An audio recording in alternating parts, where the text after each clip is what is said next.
Hay un libro que se llama Viva la Pepa, cómo el psicoanálisis argentino descubrió el LSD. Viste que le dicen la pepa, Sí, claro. la pastillita, alucinógeno. Bueno, en este libro Fernando Krapp y Damián Huergo rastrean la historia de la llegada del ácido lisérgico, que como acabo de decir es un poderoso alucinógeno, a los divanes del país para su uso clínico. Así como hoy se usa clínicamente el cannabis medicinal, hace muchos años se comenzó a usar para tal fin el LSD. Damián, buenas tardes. Sebastián Shapiro te saluda aquí en Duplex, en L2 de Bahía Blanca. Gracias por atenderme. ¿Cómo estás? Bien, Sebastián, ¿qué tal? Buenas tardes. Bueno, ¿todo bien? Bien, todo bien, por suerte. Bueno, vamos tras la historia esta. ¿Por qué eligieron escribir sobre esta historia? ¿Qué les llamó la atención? Y cuéntenos un poquitito cómo se desarrolla esta valija que dicen que recorrió muchos kilómetros y por accidente llegó a la Argentina. Dale, en realidad la historia medio que nos eligió a nosotros. A mí me convoca Fernando Pérez Morales, que es el dueño y editor de una librería que se llama No Tampuam, y editor de una editorial también. Y Fernando me dice que yo lo conozco hace varios años porque publiqué con él un libro de cuentos, una novela. Me dice, tengo una historia familiar que llegó el momento de contarla. Y ahí Fernando me cuenta que es la historia de su papá. Su papá es uno de los protagonistas del libro, que es Francisco Pérez Morales, que era un psiquiatra muy famoso en los 50, los 60, que recibió con el Che, era amigo de Paco Urondo, pareja de Bárbara Mujica, pareja media clandestina por ahí quizás, pero bueno, eso ya está todo revelado, se puede contar. Y me dice, quiero que cuentes esta historia, la podemos sacar por Planeta. Y me dice, pensé en vos y en Fernando Krapp porque los dos son escritores, los dos son amigos, y me parece que el modo de abarcar esta historia no es desde el psicoanálisis o desde la teoría más ensayística, sino desde la crónica, desde el periodismo narrativo. Y me dice, si les interesa, les digo algunas puertas por donde empezar a tocar, y yo me alejo de cómo ustedes eligen narrarla, que no nos condicionó en ningún momento de cómo hacer y qué elegir. Incluso en algún momento nos dijo, si ustedes encuentran alguna grasita, algo de mi papá, y está totalmente chequeado y lo quieren poner, bienvenido para el libro y la historia sea.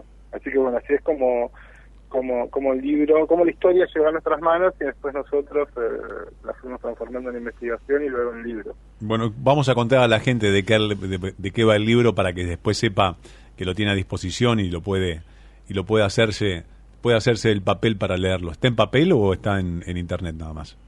No, el libro está en papel, lo Perfecto. publicó Editorial Planeta en coedición con No Tampuam, y el libro cuenta la historia de cuando el psicoanálisis argentino descubre el LSD, tanto Francisco Pérez Morales como Alberto Talaferro, Raúl Vélez de Toledo y Alberto Fontana. Era un cuarteto de analistas muy famosos en la Buenos Aires de los 50, 60, y desde el laboratorio Sandoz de Suiza, donde Albert Hoffman, el químico que descubrió casi accidentalmente el LSD, enviaban remesas de ampollas con ácido lisérgico para tratamientos médicos en diferentes partes del mundo. Que lo enviaban luego de llenar un protocolo científico, donde vos dabas cuenta de un uso correcto del ácido. Y cuando digo uso correcto es porque esta es como una historia medicinal y científica de esta droga que nosotros la conocemos sobre todo por la música, no se podemos pensar en los Beatles, o por los movimientos contraculturales, como las Panteras Negras o el hipismo. Pero bueno, previo a eso, toda esta historia científica donde en Buenos Aires pisó muy fuerte en los divanes de estos psicoanalistas, donde trabajaron métodos muy de vanguardia a nivel mundial, relacionando las teorías, sobre todo de la escuela inglesa de Melanie Klein y más freudianos, con el uso de ácido lisérgico.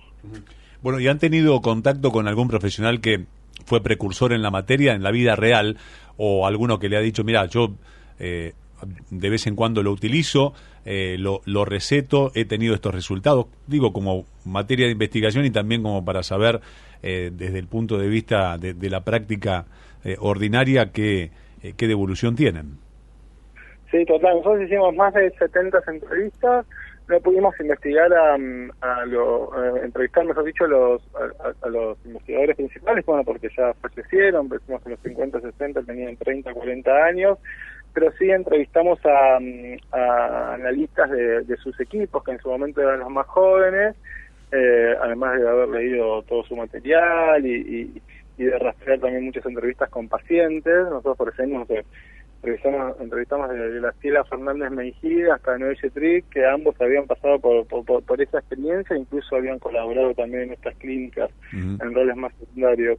Y que desde el punto de vista de la experiencia, por ejemplo, de Graciela Fernández Meijide, digo porque es una persona conocida por su trayectoria política y por por su militancia, ¿qué respuesta han obtenido? Total, como a nosotros nos sorprendió un montón cuando empezó a circular su nombre y cuando nos atendió muy amable en su casa para contar esta historia.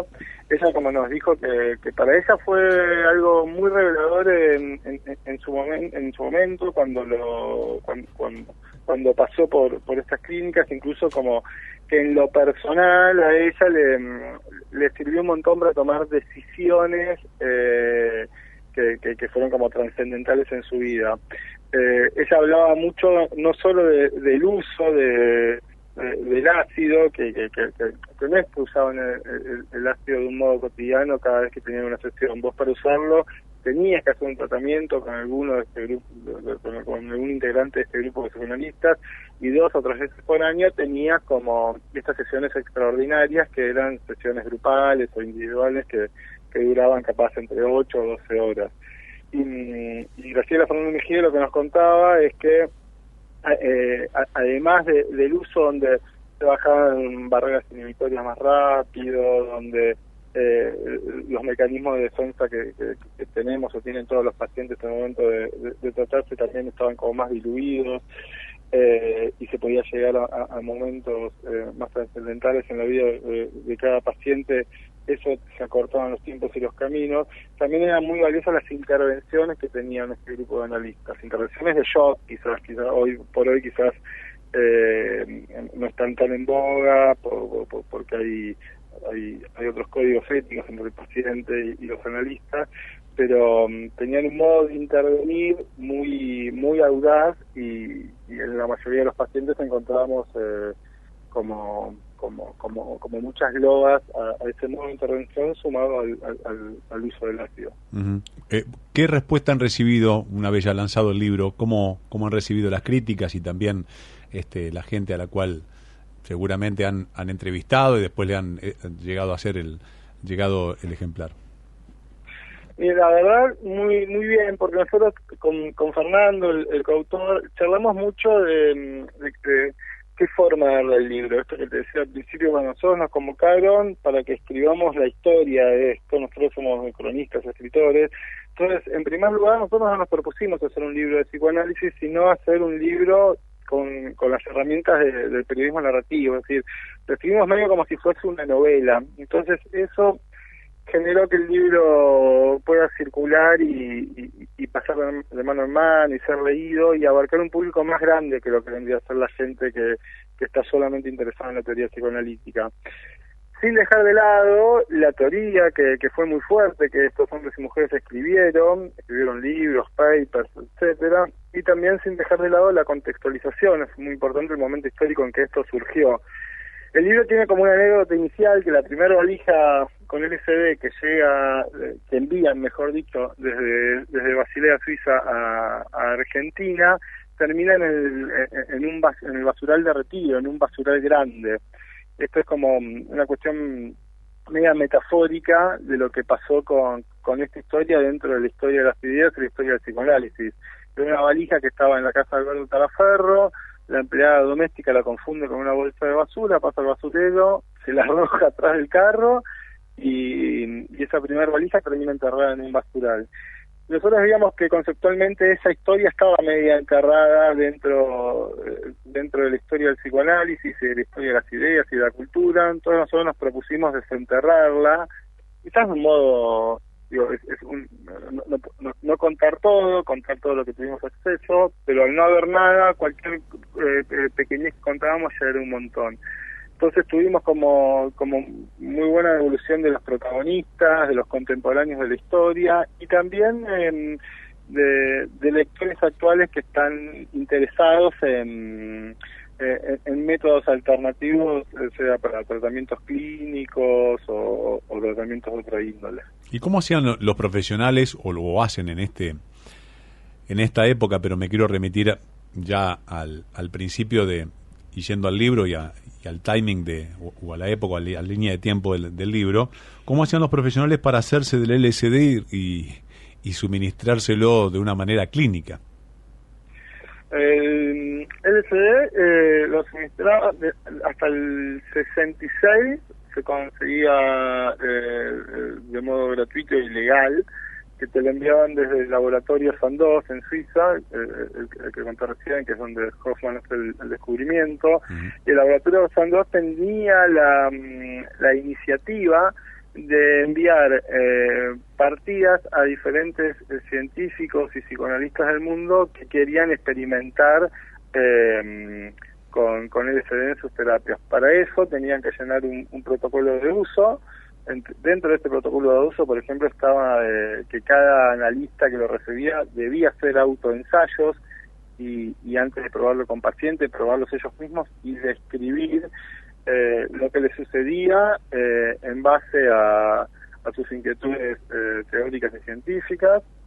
Eso por un lado, y fue como muy exigente y exhaustivo el laboratorio para poder enviarles a científicos de todo el mundo para que lo hiciesen.